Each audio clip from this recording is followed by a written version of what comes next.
All right. Hello and welcome to the January 2022 edition of the Crescendo Way podcast. I'm Adam Breverton. I'm joined by Michael Holland, Tim, Josh Brady, and Matthew. So thank you very much, everyone who's joining us today. We've got a lot of questions to ask. It's been a busy few months and results have been a bit all over the place. So first of all, I'd like to put the first question to Michael.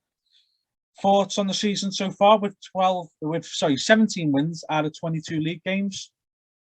I think I'll put some perspective with it really. I mean, obviously our form's not been the best recently, but I think if we would have said start the season we'd win 17 games out of 22, I think everyone would have took that. You know what I mean?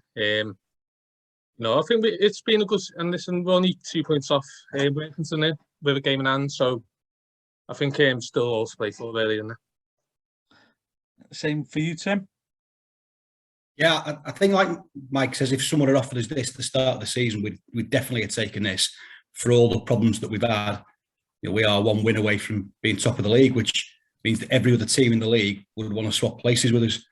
And then you factor in how many defenders we've lost through the season and the problems that we've had there. It's just been constant. So where we are, I think, is really, really good. Albeit, I mean, I don't think, and the manager said this, I think all season, we haven't really hit the heights. We haven't been hammering people.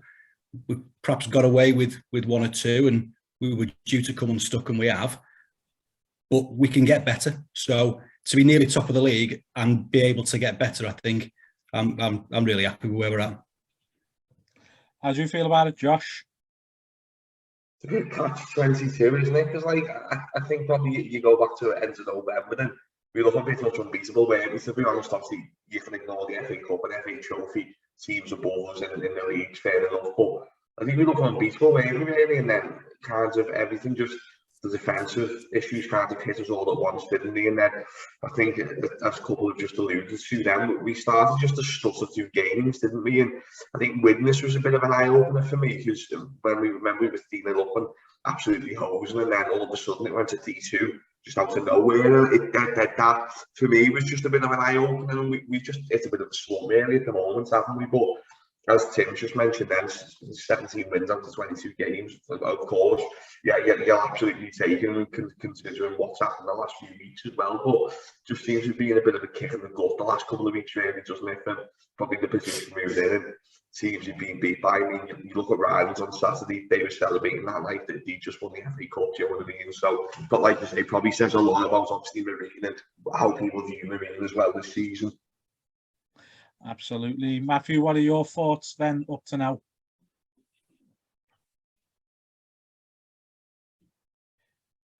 Matthew, I think you've got yourself on mute.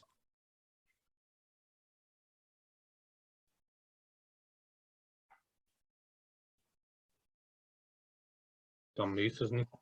Yeah, Matthew, I think you might be on mute, mate. There's no audio coming through.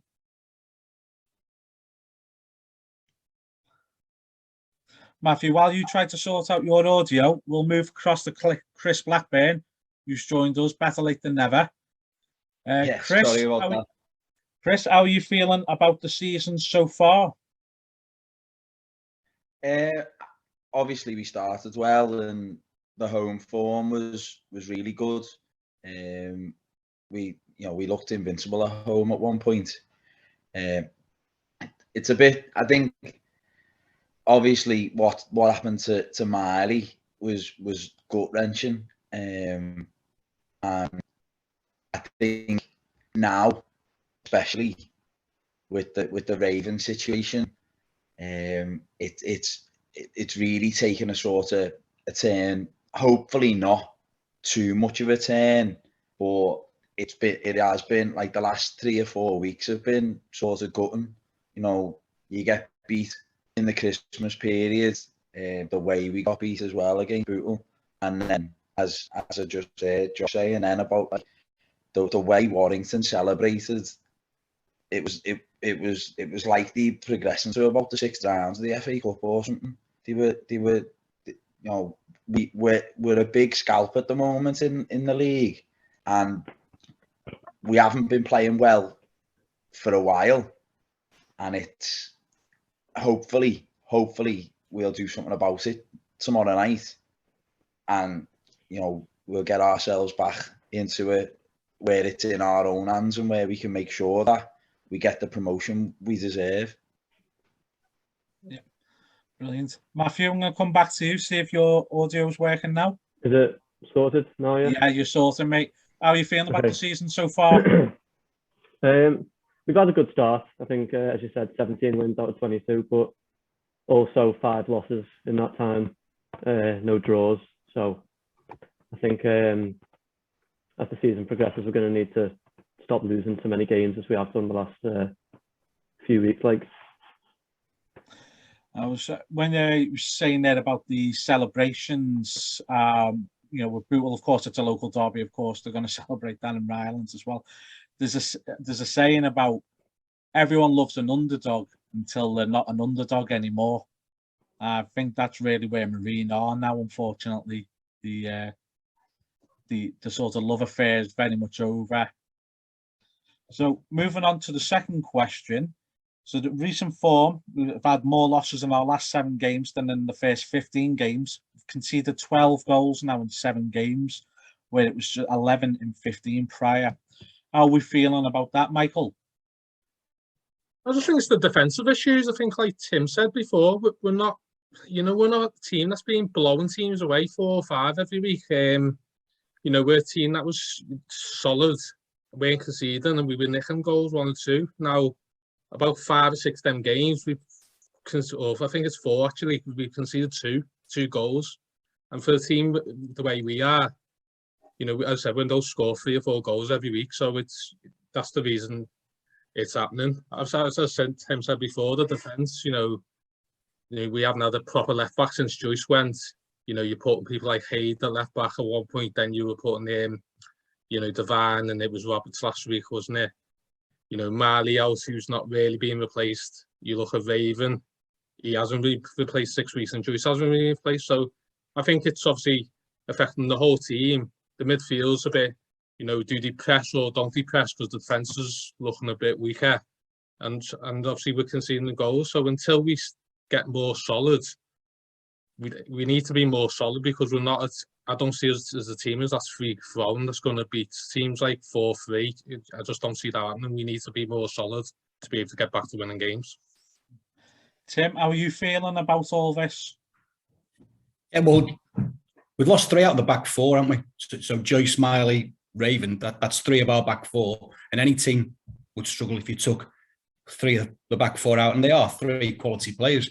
I know I was talking at the start of the season to a couple of blokes, and we were saying, Raven and Miley don't be a better centre-back pair in the league for me than them 2 together.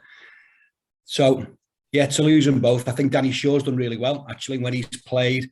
We've looked fairly solid. I think he's done a good job looking after Mark Howarth, who, again, dropping back there, has done well. And I think Winnard is just, for me, just starting to come to fitness now. He's got a great pedigree. He's played hundreds of games in the league. And he's just starting to look like that kind of player. The last 2 or 3 games, I think he's done pretty well. Young Teal, to me, looks a really good player. I know Fleetwood think really highly of him. So all the disruption that we've had, Hayde coming and going, Solomon Davis not getting the game time, perhaps to come back fit from his pre-season injury because Hayde was there, all them things get factored in. But I'm hoping that now, if we can just keep them 3 centre-backs fit, if we can keep Old Teal for a little while, it's just the left-back issue that needs to be sorted with another player coming in. I don't see how we can cover that. He obviously doesn't want to play Barrigan in there because he thinks that we miss him in the middle of the midfield, and I think that's right for me. So until we bring in a left-back, we've got a hole, haven't we? Maybe Winnard could do it. I know he's not the quickest, but he's played full-back in the league, so he could maybe go and fill that gap for a game or 2. But I think all the talk is that he's looking in for a left-back literally every day, and I think we've just got to back him to find someone and plug it. But it does just show you why we dug our heels in so hard with Dave Raven, and why we didn't want to let him go, which for me, personally, I think was exactly the right thing to do. Raven obviously has a different view on that, and perhaps it wasn't the best outcome for him personally. But we're now seeing, aren't we, why we did fight so hard to keep hold of him. Yeah, absolutely. Josh, how are you feeling about it? I've been speaking to Michael quite a bit about it, haven't I? And I said to him, when the whole Raven thing come about, I was saying, like, we need reinforcements. And I said they had a bad feeling before the Bootle game. I said the same on Saturday. I had a bad feeling as well. And to be fair to the defence on Saturday, I didn't really think he put a foot wrong, apart from maybe that second goal. But like we were saying before, so that happens, doesn't it? 99 times out of 100, if it gets intercepted, the ball flies off the play or something like that. So I can't really fault the defence on Saturday. I mean, Tim mentioned about Winard, and he got brought in, didn't he? Then I know he got injured and he was out. And when he started playing, I was thinking, like, what's he bringing? But like, for me, I tweeted it Saturday. I thought he was the man of the match. I mean, I thought he was exceptional Winard on Saturday, especially against that young lad as well, who was really pacey, wasn't he, as well? It's a good turn of foot, and Winard won everything all game. So I think that's probably a bit of a benefit, isn't it? We've got Danny obviously as well now coming back, which he hasn't put a foot wrong, has he, at all? I think he's been absolutely superb since he's come in. But again, it's that left back. I mean, Joyce, I absolutely love Joyce. He was probably my favourite player. And that's just a big issue at the moment, isn't it? It was all right when we had Hayes, who I said after the season of the first game, if he doesn't make it professionally, I'll eat my hat. He just looks ready for league football. What is he, 17, 18 already? He's a natural leader, isn't he? He's strong, he's quick. So to have someone like that was just a bonus anyway. But yeah, I absolutely agree. We need reinforcements. And I see Neil's interview the other day, he was saying that it's becoming a lot more difficult, and I understand that. We're halfway through the season, do you know what I mean? To try and get someone of like George's quality, to try and get someone into obviously back up Raven or Miley, it is difficult. But I think for me, it's do or die, and I've been saying this to Mike anyway. Honestly, I think if we let that position slip at the top of the league, it's going to be very, very difficult to real work until all Ryland's back in. Especially when it seems to be the amount of players that Rylands have got and Workington, they seem to be throwing the cash about, don't they? So I think for me, it's probably just do or die, really. We can't let that position slip now. Get back on top and stay there. Absolutely. Chris, we've conceded 12 in the last 7 games. Is any long-term thought of concern for you? See, now, I don't know whether anyone's mentioned the elephant in the room as far as like the weekend was, like, it was 0-0 and there was a Stonewall penalty. Like, it was an absolute Stonewall penalty. So, I mean, whilst the game was going relatively well, we all saw the season where we missed about 12 pens in a season, but like, you score that penalty, the game's completely turned a different way.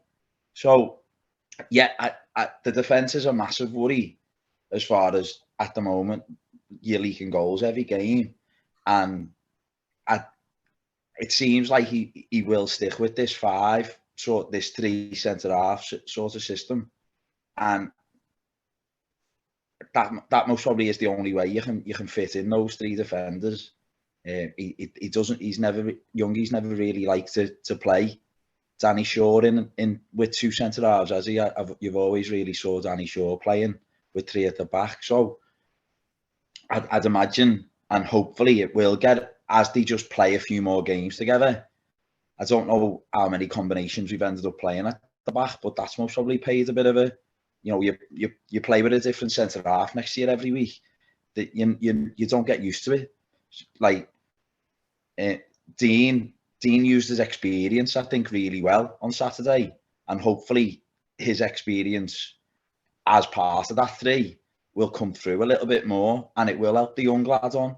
It will bring him on a little bit more, and if he gets people who are experienced around him talking to him a little bit more, maybe, in 3 or 4 games time, we'll look a little bit more solid.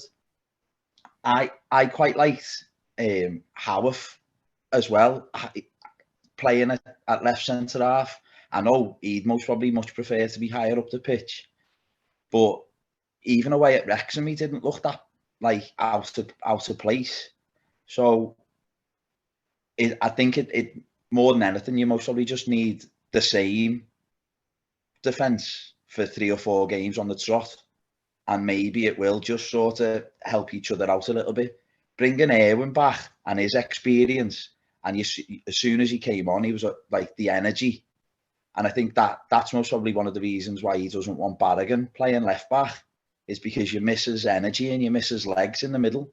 So at least if we have to play with Barragan at left back every now and again, or left wing back, having Irwin and Irwin's legs and Irwin's energy, I mean, it'd be brilliant to see Barragan and Irwin playing centre mid together. And then, we can talk about pressing again, and we can talk about putting pressure on the opposition's midfield. But hopefully there's a side there that you can play 3, 4, 5 games on the trot. I know that becomes hard if you've got to play Saturday, Tuesday every week, but I think that's where it'll have to be, where the same 3 centre halves play for the rest of January and February, and maybe a little bit of investment. But I think they've got to be the right player as well. They can't just be somebody who thinks they can come in and then you're changing it again. And I imagine Youngie's got to take a bit of a look at them if they come in. You know, you can't just come in and go straight into the middle of a defence, and it must be quite hard for a new player coming in. So it has got to be the right player. And that was the thing we were talking about. Raven, he's probably our best centre half, and we lose our best centre back, and so the only way to replace him is to go and get somebody else's best centre back. But certainly non-league football, it's notoriously difficult during the season to get hold of anybody else's best player, especially if they're on a contract, because the thing is that they commit to it and they stay with it all season. So for Raven to go is a massive loss, not just because of him as a player, but because you can't replace him. It's not as easy as just going out to somebody else and saying, oh, yeah, we'll go and sign A, B or C, because they don't want to leave the clubs that they're at, even though there might be good players, and there are good players out there. They don't want to leave the clubs that they're at. So it is really hard for him, I think, to go and get somebody in to plug that gap. Yeah. Unless we offer them an assistant manager's job. Well. Such a subject. That's it. I think might kick off if we go down that road. Matthew, what were your thoughts then on the recent form, and particularly the goals being conceded? I think Saturday's performance just highlighted it, really. As you said, we could have had the penalty in the first half. Who knows what would have happened if that had been given. But fact of the matter is we didn't create too many chances aside from that, and we certainly didn't score any goals. So it always leaves you susceptible to conceding goals, especially with the issues we're having at the back. And like before, someone mentioned it, it's not just Raven's leadership. Like, he was quality centre-back. We've lost our 2 starting centre-backs from the start of the season, and our left-back. So, you know, it's not just squad players that we've lost, it is actual starters. And creates a bit of a ripple effect, doesn't it, when players are playing in different positions every week? You can't get that momentum there to get a run going. Speaking then of something you're touching on there, Matthew, I'm going to put this question to Michael. First of all, the playing style at the moment, it's very heavily long ball. Is it working for us? Probably not at the moment, but I think we've been a direct team anyway. I just think we were mixing it up a bit more, you know, before the obviously injuries and that. The other thing as well is that when we're playing it, the midfield aren't really getting for the knockdowns, and that's where, like, you know, early in the season we were getting Barragan, Doyle, which he's been a big miss, which no one's mentioned. You've just took the way talking about Doyle. I was going to say, so you know, it's not like we've been this passing team, like playing like Barcelona. You know, we had played like this, but we obviously mixed it up. And at the moment, as I said, we're playing long ball, but no one's getting onto the second balls, which means we're not creating nothing. Do you know what I mean? So I think that's the issue, really. It's not. I wouldn't necessarily say it's all down to long ball, because we've done that all season, I think, at times. But if there's no one making the second run, picking up them second balls, then it's just going to keep coming back and you're not going to create anything. So I think that's been the main issue, really. Tim, I've noticed with something Michael's just touching on there, when we are playing the long ball, as we have done so far this season, we tend to, obviously, as the game goes on, the opposition gets leggy. and that's allowed the likes of Kenji and Watkinson to get round the back. Are you finding that maybe they're having to fall a bit deeper at the moment because of maybe a lack of leadership in the defence, and that's causing a ripple effect up the pitch? I don't know that it's about a lack of leadership.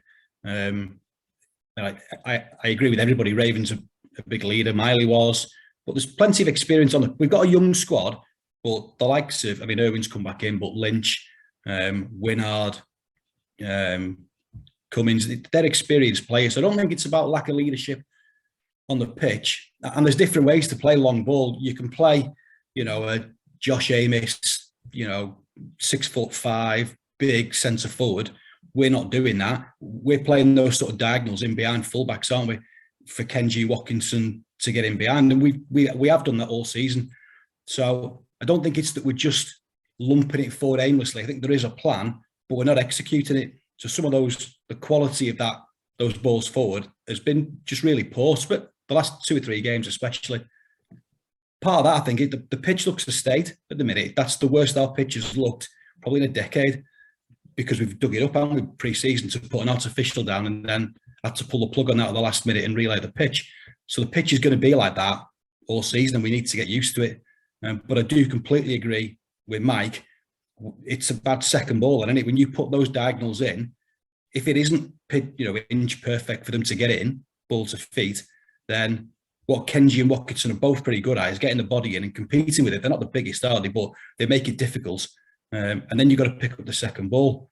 But playing 3 at the back costs you that extra body in midfield. And I think that makes it harder for us to press like we did start of the season, last season, where Hamami was the 3rd in midfield, wasn't he? So 2 workhorses, if you like, and Hamami in there as well.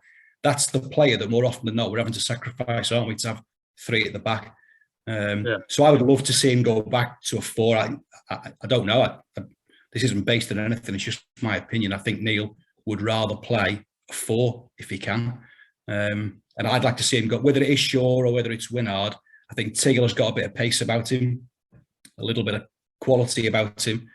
And one of the more experienced players alongside him, I think, in a 4, would then give us that extra midfielder to pick up those second balls that Mike's mentioning. Because I think that is right. We aren't pressing high up the pitch and making it as hard for them as we used to.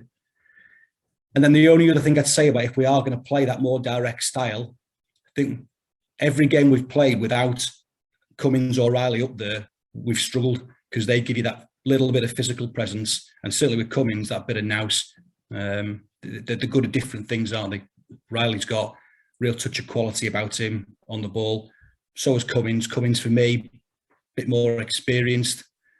He's probably struggling to play 2 games a week, isn't he? I think. And so we haven't got that continuity. But when he plays, that seems to me to give us more of a focal point.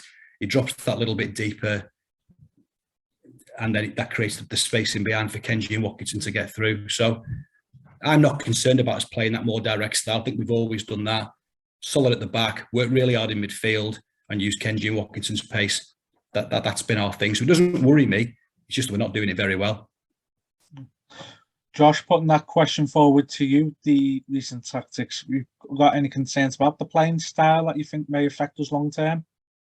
Yeah, it's just, I think Mucky sums it up to me. We're just not doing anything in midfield, are we? It's like, at the moment, the midfield just getting bypassed, isn't it? So we're lashing up front. We're not really winning them balls, and then the balls dropping in midfield, and there's just no one there. There's to sweep them balls up. And it is a bit worrying, to be honest. I mean, as Michael said before, Doyle is I know we could go on about his defence, but I think Doyle has probably been our biggest miss since he's gone.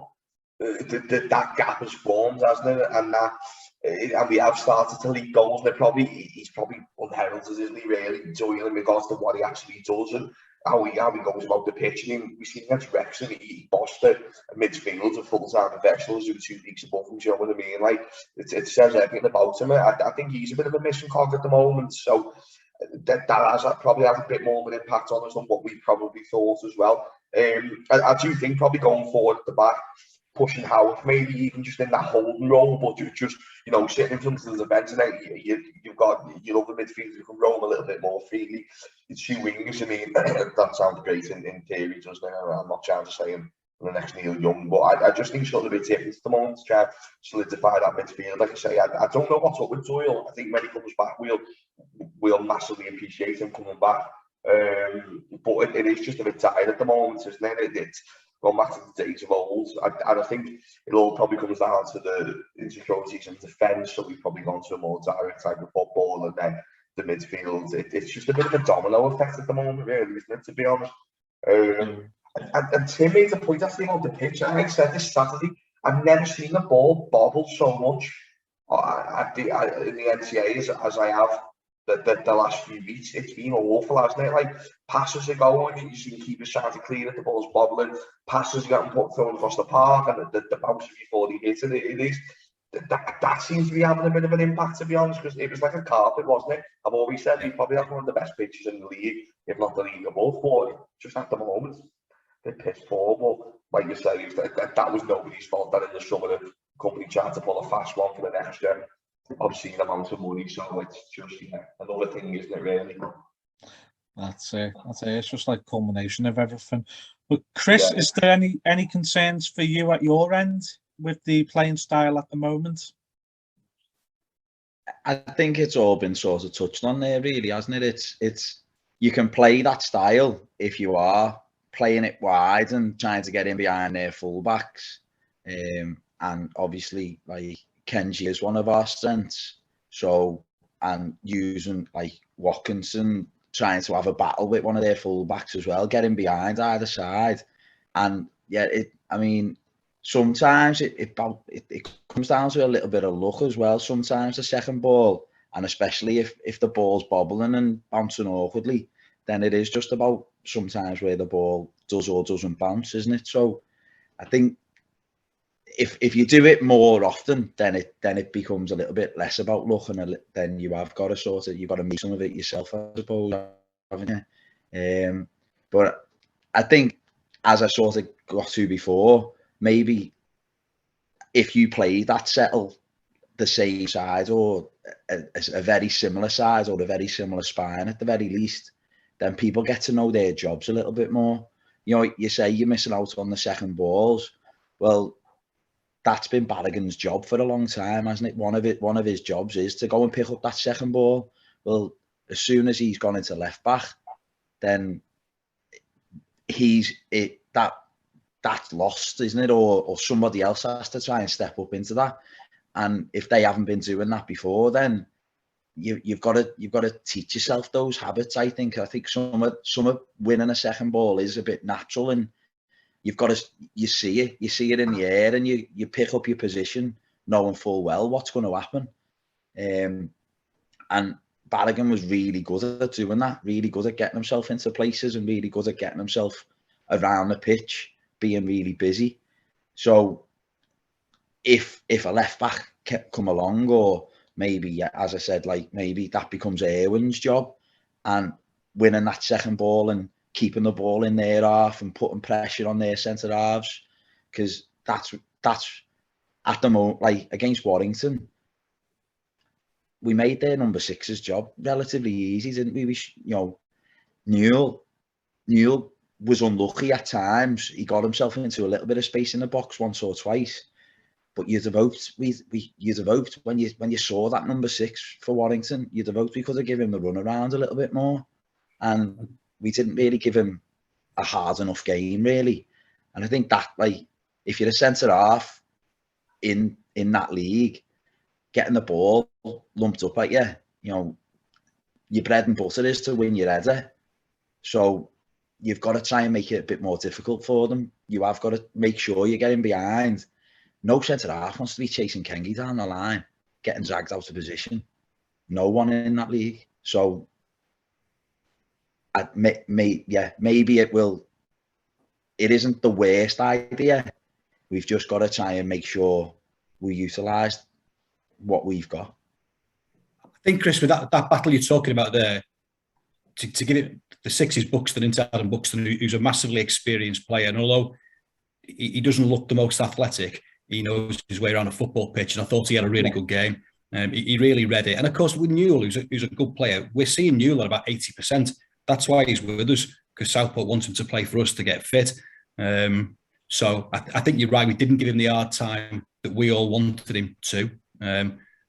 Newell had that one sort of great chance to just leaning back a little bit. It was the one time when he did, he rolled him off, then he turned him, gets the shot away. And we really pressed them off their goal kicks. And Buxton was in the middle of that, and they wanted to play short from the back, which I thought was madness on that pitch. Our best chance of a goal looked like coming from their goal kicks. And it took them about half an hour to work out that they needed to ping it. But on the whole, Rylands they look really well organised, and sometimes you just got to give their defence credit. I think that they had a good game, didn't they? Do you look better? Did you go to the away game, Tim, when we won 4-1? No, I didn't actually. I missed that one. Yeah, I mean, I went to that one, and I thought they were really poor that day. But on Saturday, they, as you said, they were very organised defensively, wasn't he? Yeah. And then, so going to take this back over now to Matthew as well, with the playing style, as everyone's touched on.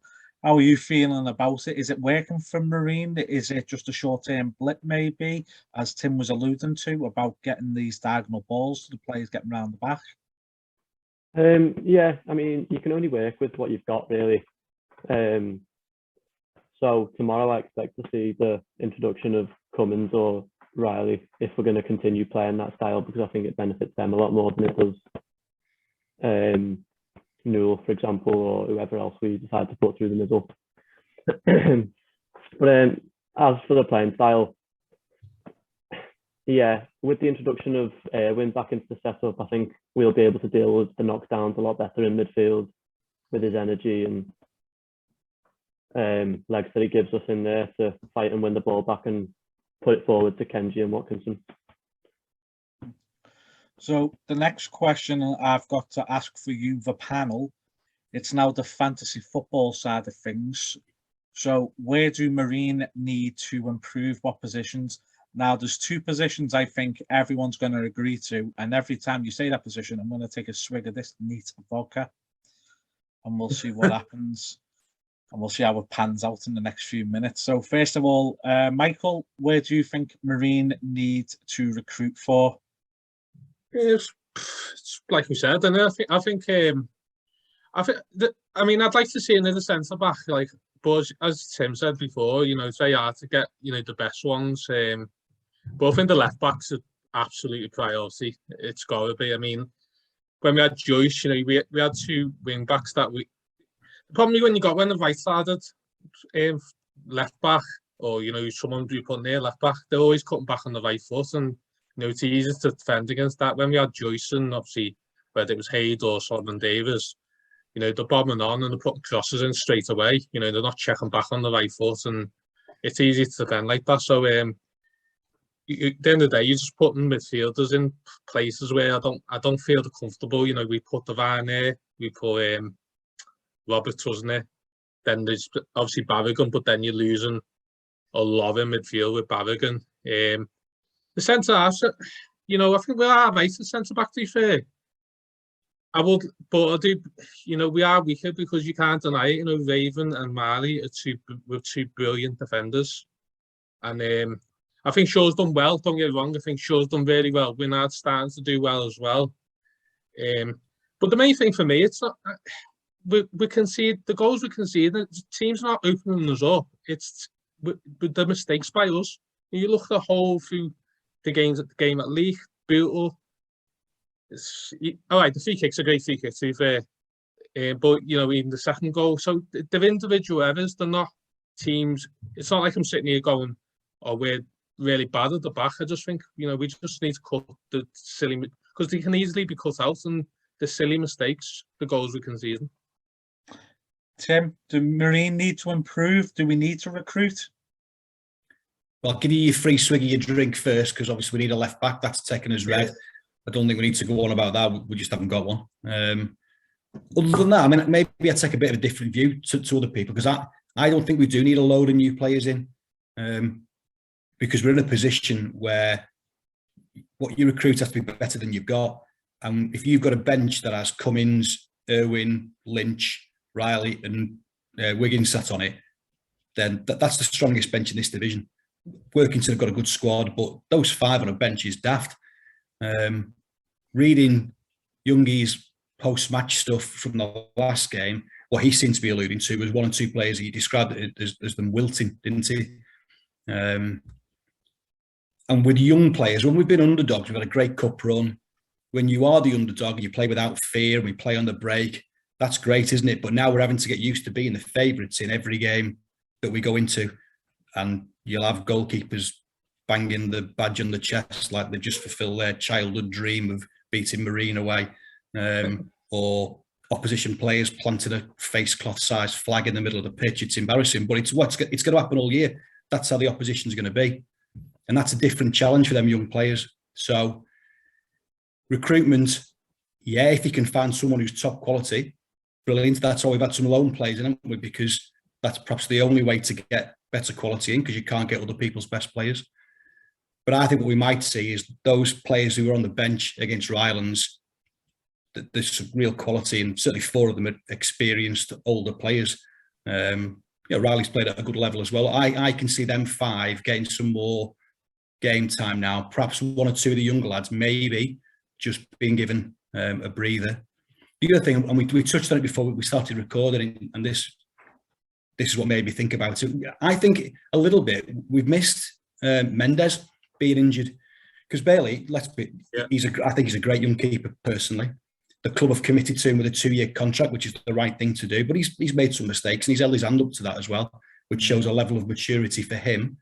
But if Mendes had been fit, maybe Youngie could have given Bailey just a game or 2 of a breather, just a break from the limelight.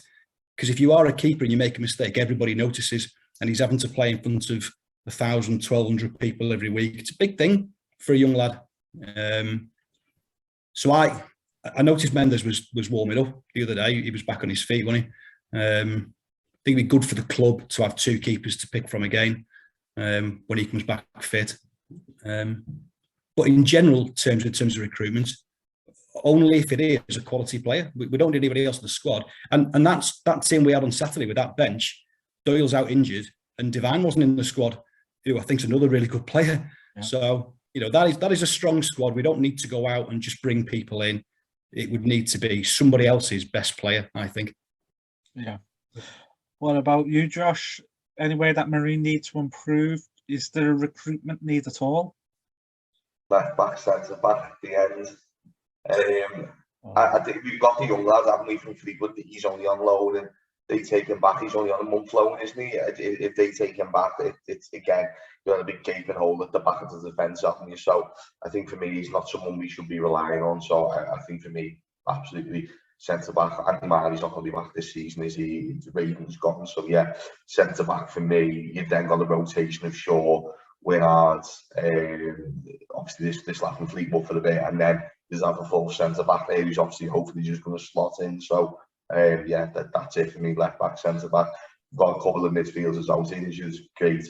I don't really think up front's the problem, because you see when we were playing decent football, we were banging them in. Wiggy has banged in probably 8 or 9, hasn't he? Kenji's 10. I think he's our top scorer this year. Watkinson shipped in with a couple, so that's not an issue for me. I just think obviously when we get players back and we get that consistent defence, I think the rest will follow. Absolutely. Chris? Josh, can I just ask you this, mate? In terms of a centre-back, given how many central midfield players we've got and how he's played, would you be happy to think about Howarth as being that extra centre-back now? As the extra. So if let's imagine that Teal goes back to Fleetwood, leaves us with just the 2. Do you think Howarth has played well enough in that position to be considered as cover for it anyway? Yes, if I'm honest, because look how well we played early in the season when he was in that role, and I've said this about Howard for a long time. I've never seen someone at this level with so much time on the ball. He doesn't panic, does he? He doesn't if he gets the ball down, he picks passes out Howard, and I think he was starting to get the play going from the back, wasn't he? So yeah, absolutely. If that was an option, you've got Toy. I think Irwin as well is the big key there. He looked really well, didn't he, on Saturday when he come on? When we made that substitution to be pinging him on, and who else did we pick on? We made 2 anyway. Lynch came on for 15 minutes. Looked really good.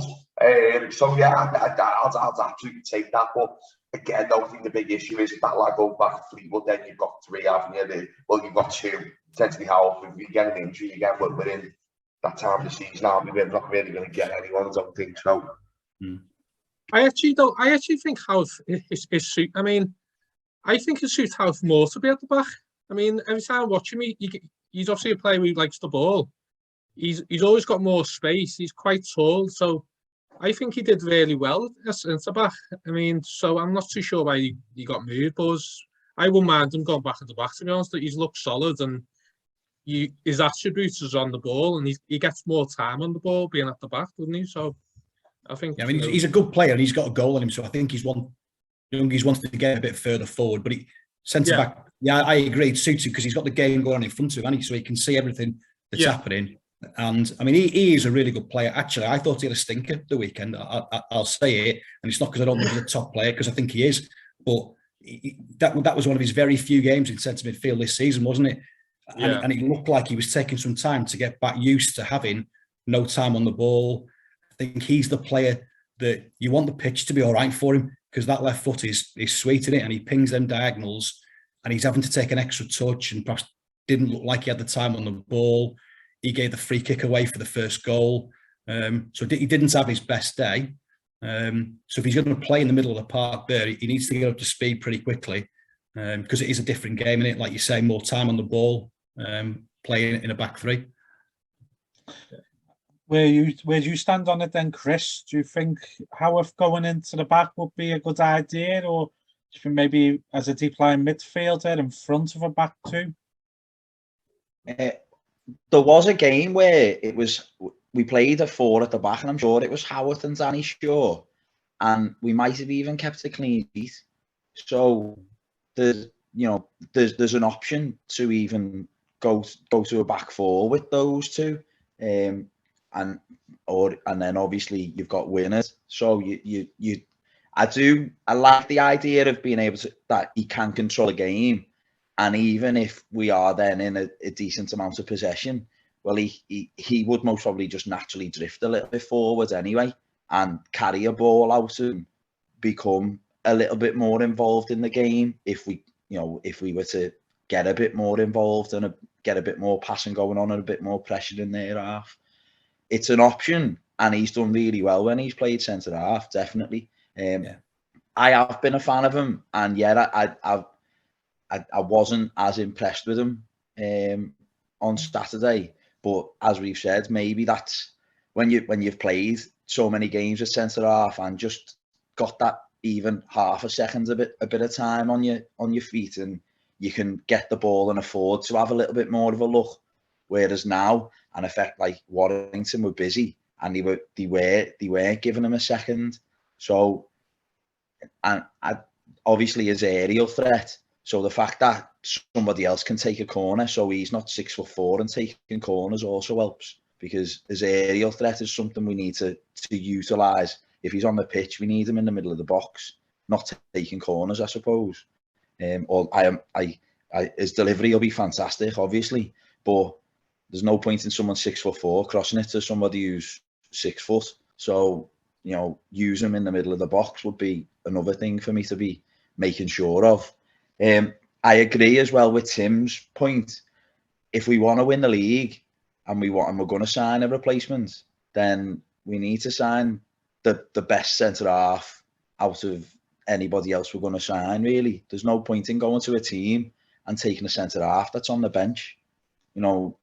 If we are going to sign a left back, it needs to be someone better, like the best at what they've got, because Barragan could go and play left back for any team in this league, really.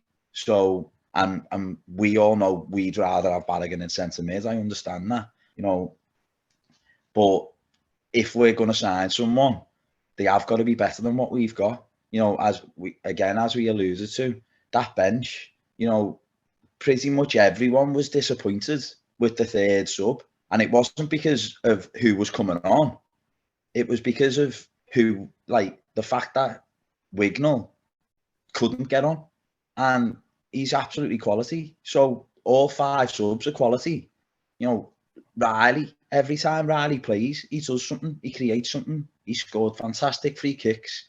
He's really, really maybe underrated to an extent across because what he does when he's on the pitch is fantastic.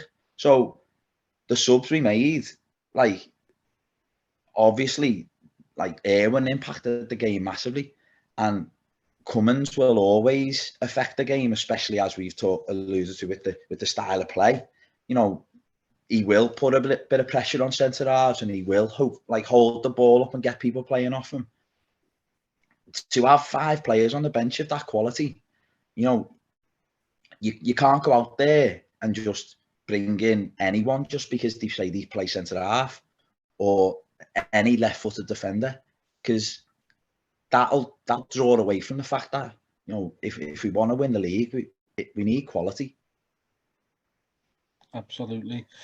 Matthew, where do you stand on it all? Do you feel that there is a need for recruitment, or is the panel pretty much swayed opinion that the bulk of what's needed is already there? I think Howarth is very good in a 5. Haven't seen so much of him playing like in a 4, as Chris said earlier. But he got moved forward into midfield, didn't he, against Warrington? And you had Howarth playing the long diagonal balls from midfield instead of centre-back. So that therefore meant that the knockdowns were coming, and he'd already played the ball, so there was nobody really further up the pitch to get on them.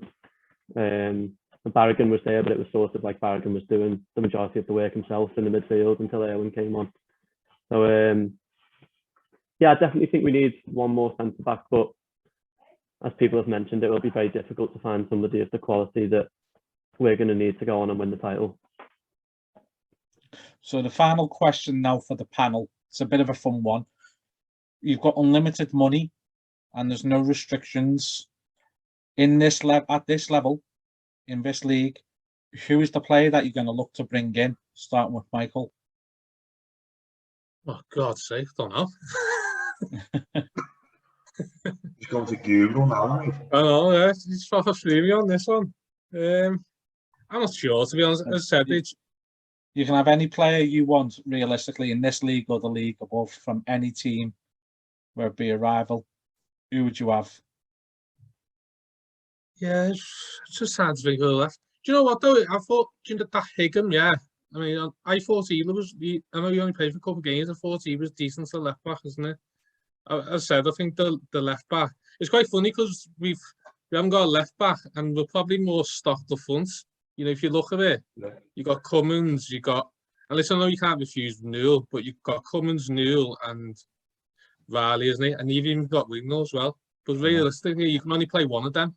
You know, because you're playing Watkinson not wide with Kengi, and realistically, you can only play Cummins, Riley, and Newell, isn't it? One of them, unless you change system, obviously. Because I remember when we played, was it City Liverpool a couple of years ago, and he played Newell and Cummins up front, didn't he?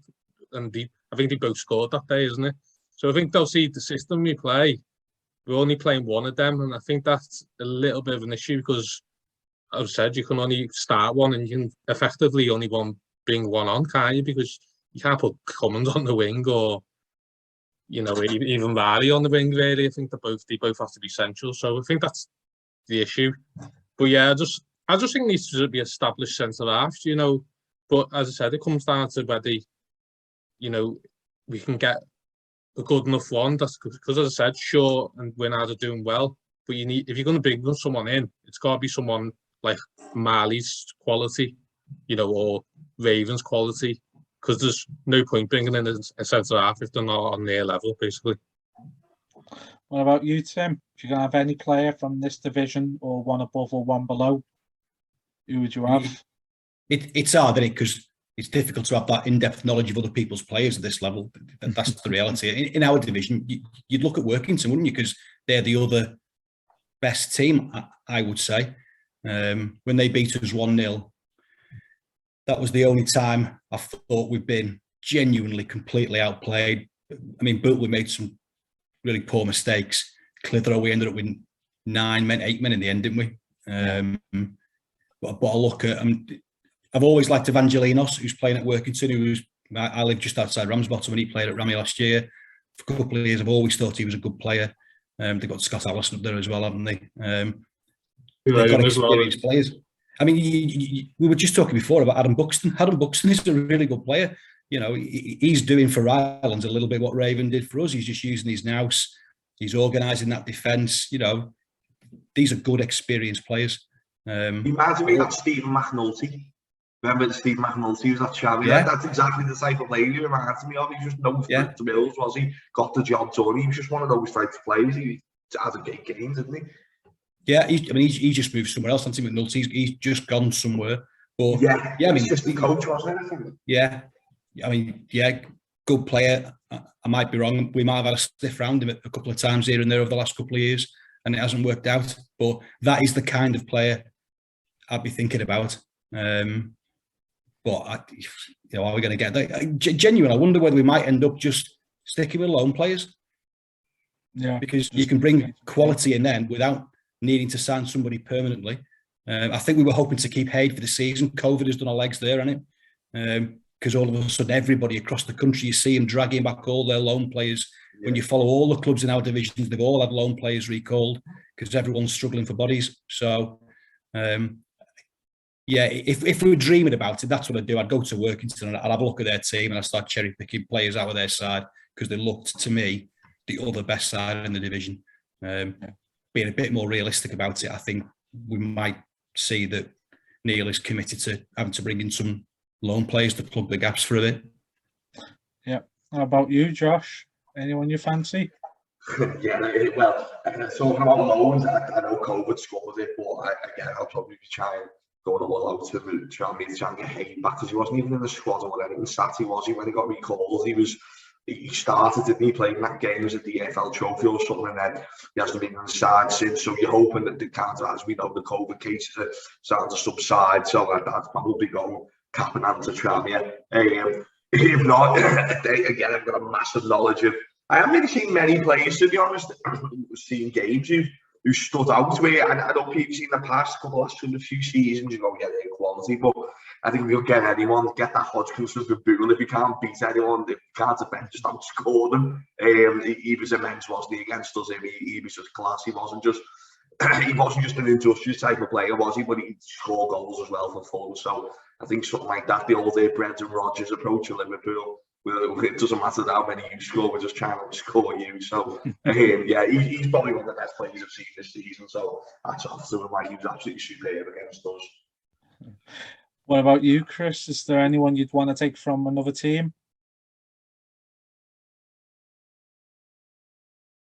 There we go. On a mad one, as you've all been talking there, the one player that I thought about was Mo Toure. I was going to say him. How did we forget him? Just like, if those glory days of just knowing the ball went on the wing and we were going to create a shot on goal just because he'd do something out of absolutely nothing most of the time. And God knows where he is now, but he's most probably not playing because Salford have put him somewhere else and he's not playing. He just kept him. He's at Bath, at City, and then if his loan's just finished, so he's back at Salford now, but I don't know if he's been playing like.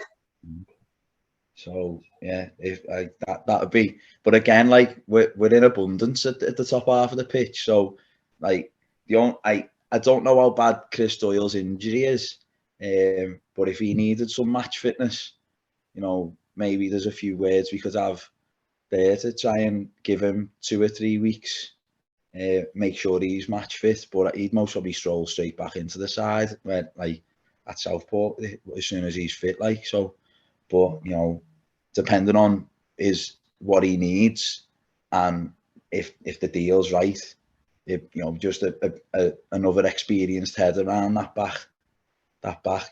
He's someone that's. I'm obviously a member of the Chris Doyle fan club anyway, but getting a player like him in, as you say, unlimited budget, so he'd head the bricks off the line and all sorts, Chris Doyle, wouldn't he? So definitely, and he'd score a few as well.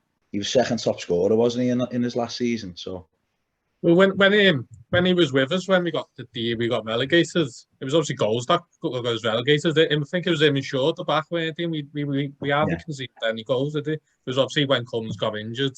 That's obviously when we obviously got relegated, weren't we? Yeah. What about you, Matthew? Is there any players that take your fancy? I think I'd take Philip Turnbull from Dunstan, just in case the lights go off again. But other than that, just specifically, I remember Colliery's, their left back, playing very well against us in both legs, especially in the away game. Yeah, so if it was at all possible, I'd inquire about him to Colliery's. He scored that screamer as well. His name goes out in my head now. But he scored that. He was the one who banged that last minute equaliser in money. Yeah. It was a great goal, that as well, to be fair. Right, well, I think that wraps it up. I'd like to thank all our esteemed panel today. We've got Josh, Chris, Matthew, Tim, and Michael Holland. This has been the Crescendo Way January 2022 Fan Podcast, and we'll see you all very soon. Thank you very much, and good night. Yes,